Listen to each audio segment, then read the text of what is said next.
OpTibet Tallinna Rahvaliiga juht Aivo Ahven. Kuidas see korraldusprotsess tänaseni ehk liiga avapäevani sujunud on?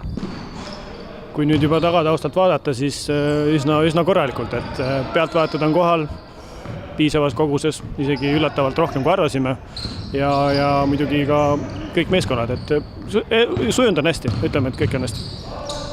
Et Rahvaliigal on ees terve pikk hooaeg, et mida sina kui korraldajate tiimi juht ootad sellelt algavalt hooajalt? Kindlasti ootame põnevaid mänge, et oleks meeskondadel põnev. See on nagu põhiline, et ja satsidel oleks hea koos viibida. Et see on nagu meie põhiline argument ja tervislikud eluviisid. Miks peaks publik leidma tee siia saali, et vaadata neid Rahvaliiga korvpallimänge? Kindlasti, et toetama omasid. See on nagu põhiline, et vaadata, kuidas omad meeskonnakaaslased mängivad ja kõik pered on oodatud oma satse vaatama, et see on nagu põhiline. Selle peale ka me rõhume. Ja kes võidab OpTibet Tallinna Rahvaliiga tänavuse hooaja? Väga raske küsimus. Väga raske, kui peaks ennustama, siis ma ennustan, et kes pole varem võitnud. Ma arvan, et ma paneks Alekokile panust.